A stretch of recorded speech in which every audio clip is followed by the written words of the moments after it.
Happy New Year. The year just started and some of us are probably already failing on our New Year resolutions. Especially as musicians, we have these big goals that we want to accomplish and it's kind of hard to get to that point.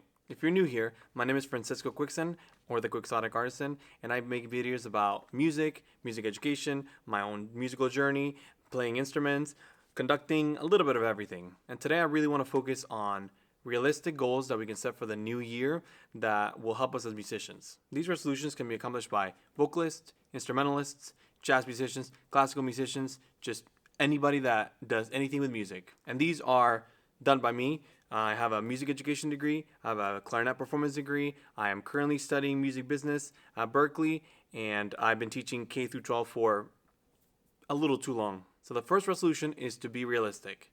Now, this is an umbrella term, but some of us set really high expectations and they're like, wow, I will practice 3 hours a day. I will make sure that I learn 25 solos this year. I will do so much. And by the time that you try to accomplish that goal, you get burnt out and tired. So set realistic goals instead of saying all these huge undertakings, smaller bites. How do you eat an elephant? One bite at a time. How do you learn a piece? A measure at a time. Well, maybe that measure is really difficult. One note at a time. So set realistic goals. Number 2, this is something that I really want to do more, and it's just listen to more music. I have 3 kids at home, and I am watching them grow and learn and progress. And one of the ways that they learn how to do things, whether it's speaking, whether it's singing, whether it's literally saying goo goo ga, is that they're listening to us, the parents or the people around them, do these things. Listening to music will give you a perspective of how some things are supposed to sound. When I got to school, my professor asked me, what are your favorite clarinetists? And I said, what? And what she meant is that I needed to find a tone or a sound. First off, you need to know what your instrument sounds like. So if you don't know what it's supposed to sound like, how are you supposed to make that sound? Right? When we play an instrument, when we sing, when we grab something, when we start something, we just start. It's like reading a book in a different language without knowing how that language is supposed to sound. How do you know what it's supposed to sound like? As an instrumentalist, you're listening for tone, listening for style, listening for all these different things that stand out in a recording. Maybe it's a piece that you want to play and you want to listen to it and just get an idea of it. Or as a conductor, you want to get an idea of what the piece sounds like. What are some things that this conductor prioritized? What are some things that this ensemble really focused on? And by listening, you get a better perspective of what you're doing.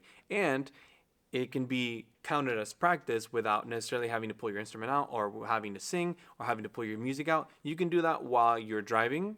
You can do that while you're at home. You have some free time. You can do that. Don't do it in the middle class because that'll make your director really mad. But this can be done at any time that you have free time, and you can count it as practice because you're trying to get an idea of what things are supposed to sound like. It would help for it to be focus time where you're not doing anything else and just able to focus and really take in that recording. So listen to more music. Number 3, I would not be a director if I didn't say this, but practice more. And this can be super flexible to whatever stage of life you're in. If you're a 6th grader, in Florida we start in 6th grade, but you're now starting your musical journey, that means practice from 0 to now practicing. If you are a high schooler and you're like, yeah, I play in my class and maybe some after school rehearsals, but nothing else, just schedule some time where you're sitting there and practicing your instrument, because you're not going to get better if you don't practice. And if you follow the rest of these resolutions, you'll get more ideas on how to practice, what to do, and get a better grasp. But just for most of us, we can just, if we schedule a time, and it's a realistic resolution to practice more, 15 minutes a day, 15 minutes a week. If you're practicing 0, anything will help. So number 3, practice more, please. Number 4, write in your music more. This is a silly one, but one that we all need to do more. As a professional musician, sometimes we have one rehearsal and then the performance the next day. And if I did not write something in, like, hey, we're slowing down here, or and we're taking out this fermata, or we're adding a fermata, I would probably not remember. There's a saying, the pencil remembers more than you. Like the smallest, I've been quoting this a couple times and I don't know the saying, but the shortest pencil has the longest memory, or something like that. Basically, what they're trying to say is that the pencil and writing stuff in will remember more than you telling yourself, yeah, I'll remember that. And for, at least from my perspective as a high school director, teaching these concepts don't stick in your brain until you're writing them down. So some people, oh, I remember that, or okay, thank you for teaching me that and spending 20 minutes on talking about enharmonics and scale patterns and scale degrees. I will definitely remember that. No. By writing stuff down, we're challenging our brain to be like, work harder, think about this just a little bit further, and we're more likely to retain that knowledge or that content. So write in your music more. You're not a cool kid with blank sheet music that has nothing on it. At least write your name. That's already, you're meeting the goal, writing your music more. And just spend some time really focusing on dedicating just, fine, I'll write in that sharp. Or even better, I'll write in 1, 2, 3, 2 to play an F sharp saxophones or violins. Low 2, low 3, whatever the music's asking you to do based on the key signature. So just write in your music more. Number 5, focus on tone quality. Now that you're spending all this time practicing and working on things, yes, playing fast is really cool. Yes, playing really loud is really cool, but focusing on a really, really good tone and a tone quality, that's going to be a huge difference, because you can play loud and fast and be considered good, but for you to sound really good on like slow pieces, slow passages, that's going to be a huge difference. And sometimes people win auditions / chair placement based on tone. So while you're spending more time practicing, because that's one of your resolutions, the next resolution would be focusing on your tone quality. And actually, all of this ties into it, because if you're listening to your instrument or you're listening to music, now you know what that good tone quality sounds like. Number 6, learn your major scales. So in Florida, the way the music progresses, my auditions for Allstate in middle school involved learning my scales, my major scales, and then playing them from memory under 2 minutes. That process allowed me to learn every single pattern, or most of the patterns in different octaves. When I was young, I was thinking about just Allstate. Like, I'm learning my scales just for Allstate. Now that I'm a professional musician, I play those scales all the time in my music. It's a run, a septuplet run, and now I know that it's just enough major scale. And start with the majors. And if you're at a more advanced level and you're like, I already know, let's go to minor scales, harmonic minor, melodic minor, then whole tone. And if you're a jazz player, you have a whole bunch of different scales to learn. But a major scales is a really good place to start, because it allows you to get a lot of understanding on key signatures and patterns, and it's really helpful. And obviously, as you're learning them, slow them down, be able to name every note, be able to play every note, make sure that, again, all this ties together, make sure that it sounds good as you're playing it. So work on your major scales slowly, then start speeding them up, and then get them on a time where you can just play it from memory. I used to sit in class, get in trouble, because I'd be in class just doing my E major scale, F major scale, F sharp, chromatic pattern, not necessarily in the circle of fifths, which some states require, but I would just sit there and practice, and they'd be like, stop doing that, stop, focus, class. I'm like, okay, got it, yep. So, focus. Number 7, understand more music theory. Music theory is the basis of everything that we do. And once you start understanding certain concepts, certain things will be a lot easier. Like, why do we choose to rallentando in this section? Could it be because it's close to the end of a phrase or close to the end of a cadence? What does all of that mean? If you can just try to understand sharps, flats, chromatic scale, like all these little things that make up the things that we play or perform or study on a daily basis, it'll make your life a lot easier. There's a book that we use here at my school, and I'm not sponsored or anything, but it's the Alfred's Music Theory, and this is a complete guide, and it walks you basically through the steps of beginning theory, what is a note, what is a quarter note, whole note, like all of it. And it's just, I'm using it with my students now, and I'm not necessarily jumping around, but like the first page, it talks about lines and spaces, treble and bass clef. It doesn't do alto clef, which my viola players like to remind me that they feel left out, but you know, they're viola players. They kind of have to get used to it. But anyway, It's nice to understand the theory, and this book gives you little exercises for you to practice as you're going along. And you can do it with your class, you can do it with your classmates, and with your students if you're a teacher, or you can just do it on your own and kind of learn and be like, okay, what is music theory? If you are in school or in class or in college, you can just ask your professors or your teachers about things that you don't understand. Maybe you do understand a major scale, like you can play it, but you don't necessarily understand the pattern of whole half, whole half. Like, what does that mean? And they can explain it to you in a way that it just kind of makes more sense, because once you start figuring out the theory, you're like, okay, these things are connected, and that makes a lot of sense. So study theory. Number 8, watch your conductor more. This was important because in order for you to do this, you had to have a certain level of comfort in your music, certain level of knowledge in what you're doing, whether it's your instrument or singing or playing.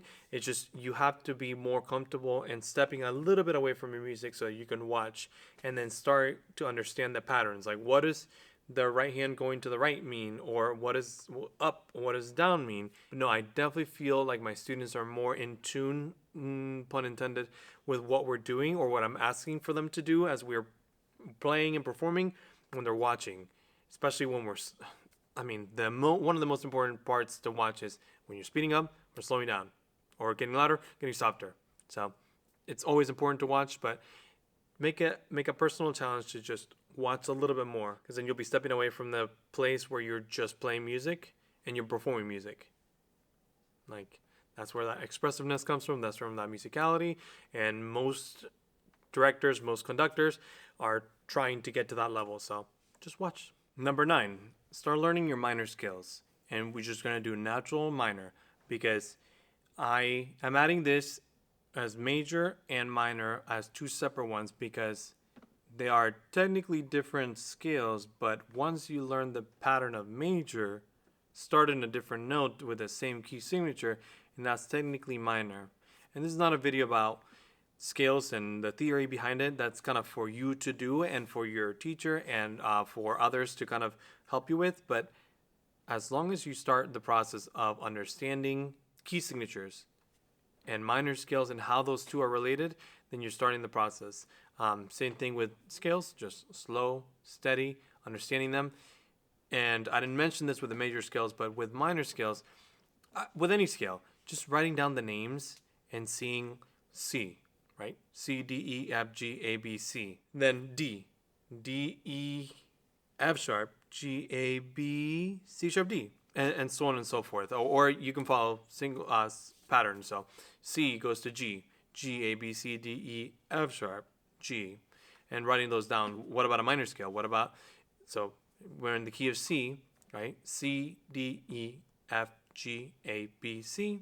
What about the minor for that? Using the same key signature, we start on A, B, C, D, E, F, G, A. So following this, the C major key signature, starting on A, that is your minor scale. So how do those two relate, right? And so I know that I don't have enough time here to kind of explain all of that, and maybe I can make a separate video. Just leave a comment if you want to see that. But starting with major scales and then going to minor, how those two relate, and then learning how to play them, learning the theory behind it. It's all connected. 10. I put these two things together. It's prioritize warming up and self-care. They're together because to me, and it took me a long time to figure this out, warming up is part of self-care. It's like stretching before a workout or prepping for a marathon. You don't just wake up and go run a marathon. If you do, you're probably doing something, you're probably hurting your body in a way that you don't even know that you're doing. So warming up was boring to me. I used to roll my eyes and be like, oh, long tones and scales and blah, blah, blah. I can play my 12 major scales. I can play my minor scales. Okay, fine, let's play this with the whole class. And it was boring. But now that I'm an adult and a professional musician and a teacher, I'm like, wow, there's so much that needs to be done as you're warming up that I completely neglected when I was younger. And it's not just about, my theory is that if you are bored during warm-ups or anything, it's because you're not working hard enough. You could be subdividing. You could be focusing on the distance that your fingers are traveling when you're playing. You could be focused on, is there any tension in the things that I'm doing? Do I have everything that I need to be prepared?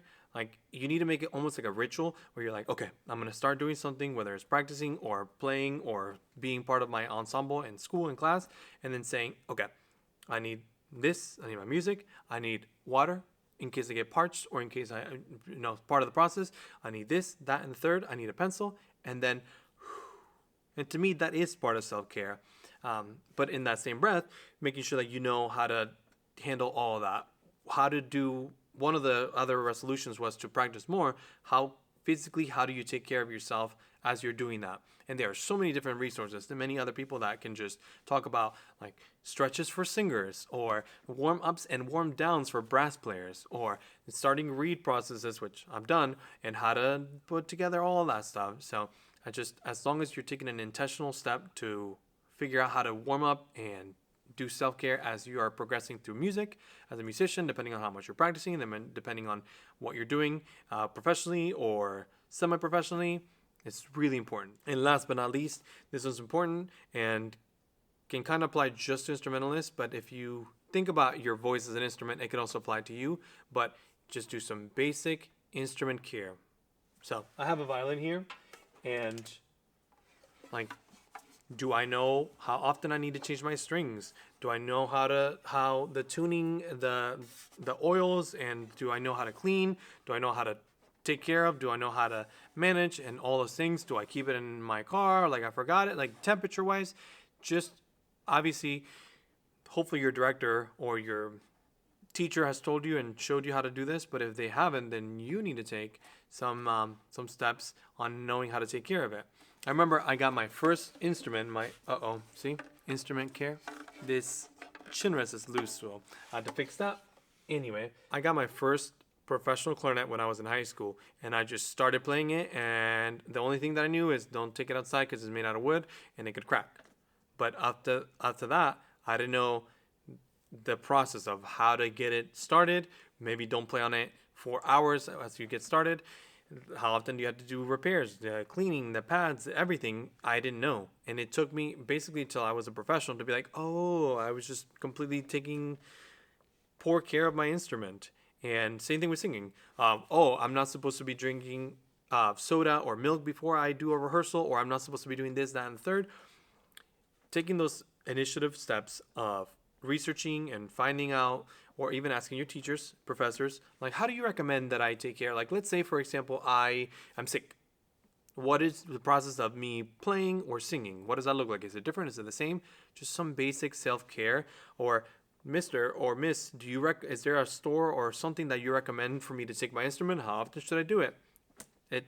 It's just something that could make your instrument last significantly longer if you just learn a couple of things. Hopefully you got something out of this video.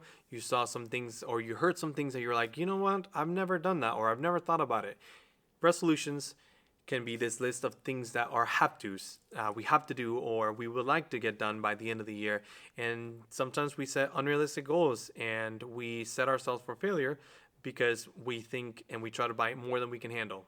So hopefully this list give you some realistic ideas, and it doesn't have to be what I said. You can just take a little bit of what I said and say, you know what, I will learn how to clean my instrument a little bit more, how to swab or blah blah blah, so that I can take care of what I'm doing, my instrument, my singing, my piano, my hands, like just better care. As long as you're intentional with what you're doing, you will see some progress, and setting some of these goals can really help you out in the long run. And it doesn't just have to be about music. Some of these concepts, I tell my students all the time, like taking a hard passage or a hard lesson in math and science and life, and then breaking it down to like its smallest form and focusing on that, then adding a little bit more and more as you can handle, and then slowly speeding it up, or challenging yourself more, add a number or whatever the lesson may be. That's just how you progress. That's how you get better. How do you eat an elephant? One bite at a time. How do you learn a piece? One note at a time. So hopefully you learned something. If you didn't and you hated everything, please leave a comment and just share with me and the other people who would see these things, your ideas, your thoughts. Have you accomplished any of these goals? Have you done anything? Are you trying? What are some of your goals for the year that I left out? So thank you so much for watching. I'll see you in the next one.